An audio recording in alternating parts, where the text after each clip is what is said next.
Leonardo, Michelangelo, Donatello and Raphael, 4 Pet Shop Turtles accidentally drop down a sewer grate and then come in contact with a strange, mysterious green mutagen which turn them and their rat master into humanoid mutants who train in the arts of ninjutsu in the sewers of New York City. On today's episode I will be placing the Teenage Mutant Ninja Turtles on the pop culture pedestal.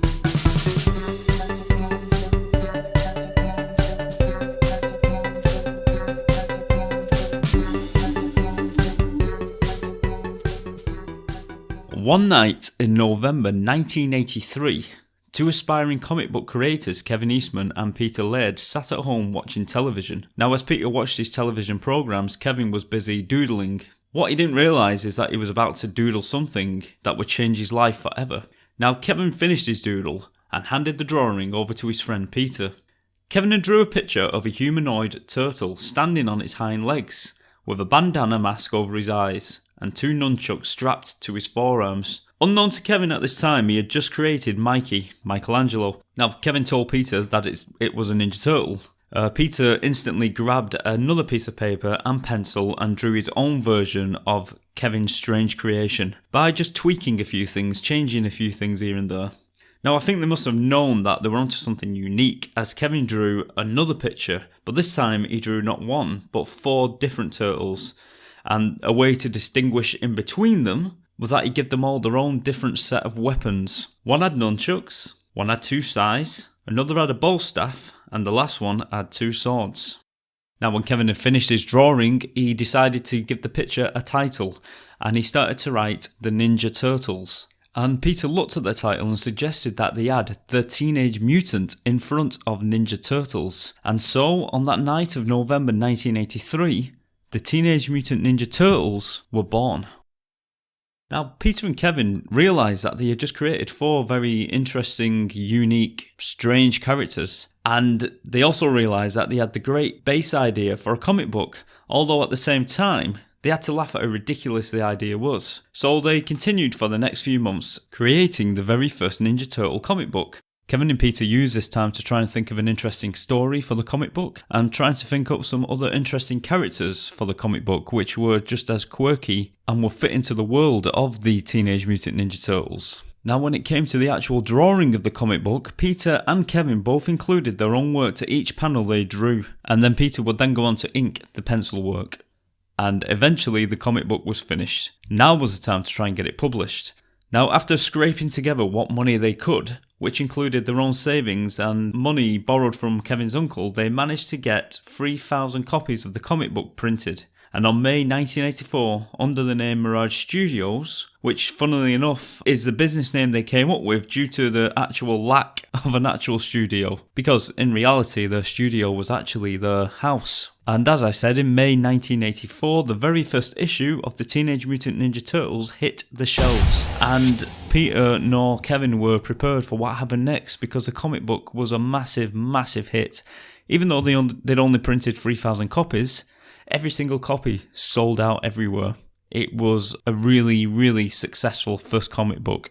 Now, both Peter and Kevin were very big fans of comic book artists Jack Kirby and Frank Miller. And the book that they created was very much influenced by the artists Jack Kirby and Frank Miller. The book was also a straight-up parody of a certain blind vigilante crime fighter from the pages of Marvel Comics. Yet the Ninja Turtles had a lot in similarities to Daredevil, which I'll get into a little bit later. The book felt unique, dark and gritty and fresh, and even the actual physical book itself broke the mould, coming out at slightly a different size than most of the other comic books that were sitting on the shelf next to it. And to the customer, I suppose this made the comic book stand out from the other ones. And before we go on any further, let me just try and give you a bit of an insight into that first comic book and what the story was about. The book is coloured black and white. The art of the book is beautiful, dark, gritty as hell and violent. Now, if you grow up watching the 87 cartoon series, you might be surprised by the first issue. Because unlike the 1987 cartoon Turtles, these Turtles in the comic book, they're very different. They don't make jokes, they don't wear multicoloured headbands. It's not a very cheerful place to live in. It's, like I said, it's dark and gritty, and they're very, very violent. The story begins with the four turtles cornered in a dirty back alley by a violent street gang called the Purple Dragons. Now, if this sounds familiar, it's because the 2003 animated series opened up the pilot episode in the exact same way. Even the dialogue came straight from the book, which had Leonardo monologuing. And we'll actually be covering the 2003 animated series a little bit later. The turtles spring into action, taking out the Purple Dragons with ease, and they're not afraid to spill blood. The police can be heard approaching in the distance, which means it's time for the turtles to disappear, so they flee down the sewer manhole and return onto the sewer layer. And this is where we meet Splinter for the very first time.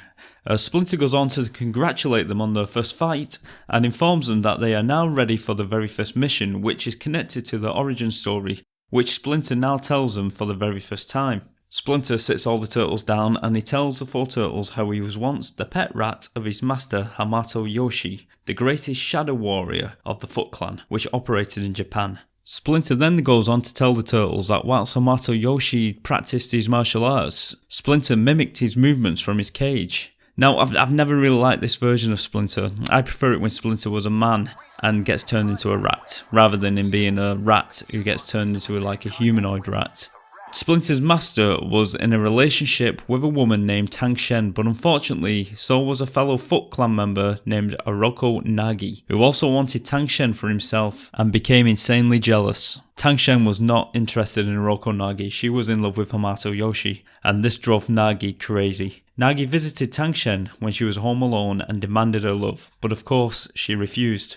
So Nagi began to beat Tang Shen for refusing his advances. At that moment, Yoshi returned home to witness the beating and got in a short fight which resulted in Yoshi beating Nagi to death. By killing another Foot Clan member, Yoshi had brought shame on the Foot Clan and was forced to flee to New York with Tang Shen and his pet rat Splinter. In New York, Yoshi opened a martial arts class, and the martial arts class prospered, and everything seemed to be going well. However, back in Japan, Nagi's brother, a 7-year-old Oroko Saki, mourned the death of his brother, and he had become obsessed and wanted nothing more than to take revenge on the man who killed his brother. And being only 7 years old, he had lots of time to perfect his fighting skills, and the Foot exploited his anger and used it for their own purpose.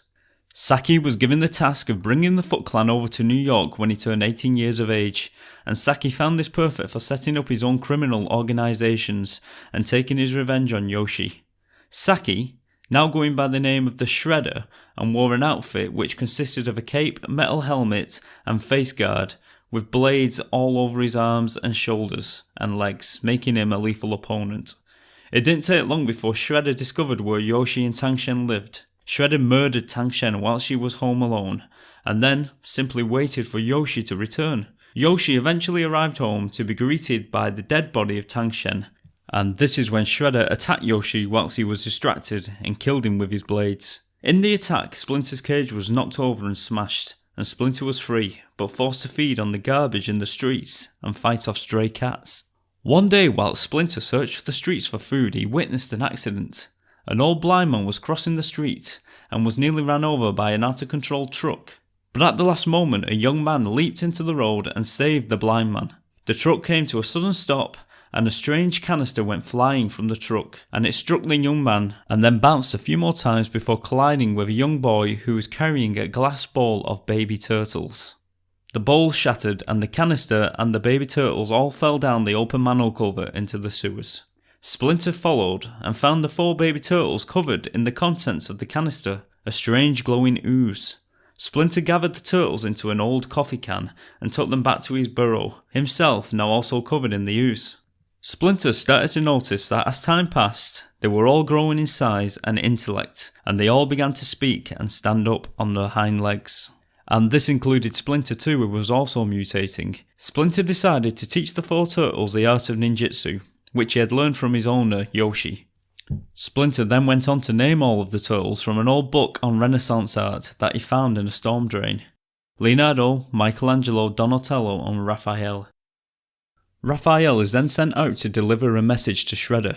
He infiltrates the Shredder's hideout, taking out a few thugs, then spots the Shredder in an upper window. Raphael straps the notes to one of his sides and throws it through the window, and it buries itself into the wall. The Shredder reads the note, which challenges him to a fight on the rooftop the following night. So Shredder is given the opportunity to redeem his honour for killing Tenshin and Yoshi, and it says in the letter that he would be fighting Splinter's 4 students. The following night, the 4 turtles meet Shredder on the rooftop, and the fight begins. They realise that Shredder is too much to face alone, and they fight him as a team. Eventually, the turtles get the better of the Shredder, and Leonardo stabs Shredder in the stomach right through. But the Shredder still lives, so Leonardo offers up his own sword, so that the Shredder may commit the act of seppuku on himself, meaning that they give the Shredder the chance to kill himself with Leonardo's sword. At that moment, the Shredder then reveals that he has a thermal detonator, and he plans to kill himself and the turtles, and he then activates the bomb. Donatello acts fast and throws his bow staff, knocking Shredder and the bomb off the roof, and Shredder explodes on the way down. The turtles then make a pun about the Shredder being shredded, and the book ends. And yet the Shredder dies. They kill off the main antagonist in the very first issue because they didn't actually think there was going to be a second issue. Now, if any of that origin story or the characters in it felt familiar to you, let me just try and explain why. Now, Kevin and Peter pulled inspiration from different comic books, which they both enjoy to read themselves. For example, the very first issue was loosely based on the Marvel comic Daredevil. Now, first of all, you have the blind guy crossing the street, and he nearly gets hit by the truck. This has many similarities with the origin story of Daredevil, when Matt Murdock nearly gets hit by the truck. And then there's the strange canister, the chemical, which covers the Ninja Turtles. This also has similarities to Daredevil because it was the chemicals that hit Matt Murdock and made him blind. The canister did actually hit a young boy before it hit and smashed the glass ball of the baby turtles. So maybe the boy in the Ninja Turtles pilot, maybe that is Matt Murdock in some kind of weird parallel universe of comic books. Matt Murdock, Daredevil, had a master named Stick. Now the Turtles had a master named Splinter. So you see the similarities there, Stick, Splinter.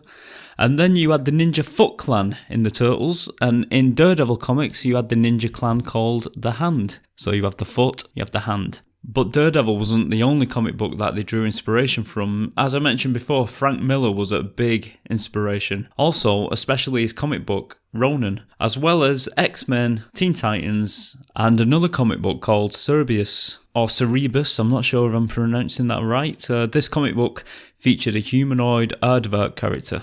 Now, as I said before, the first 3,000 copies of the comic flew off the shelves, and Peter and Kevin soon realised that they created something very special, and they had more copies printed, which also sold out. Now, it wasn't long before they had to start thinking of creating an issue 2. The only problem was they killed off the main villain, the Shredder, right there in issue 1, because they never expected to do an issue 2. Like I said before, they never even expected this comic to take off. They weren't prepared for the success of the first book. So, issue 2 was made, and the character's personality started to form. Raphael was based loosely on Kevin's own characteristics, whilst Donatello was based loosely on Peter's. April was actually based on an old girlfriend of Kevin's. Now, it's worth mentioning that the characters that appeared in the early comics differed a little compared to what we came to know now, especially after the first animated TV show, which came later.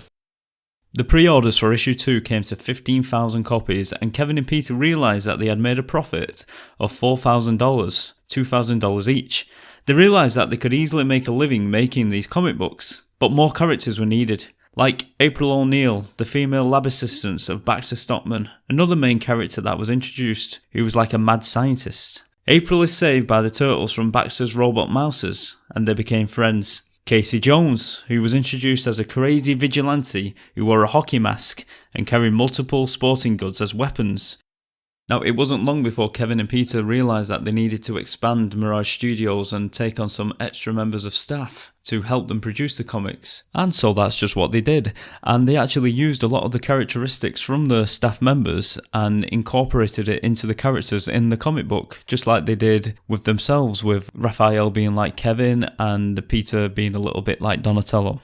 And so now Mirage Studios was fully up and running, and the comic book was doing really well. But it was about to explode in popularity in many different ways, which would take it so much further than being just a comic book.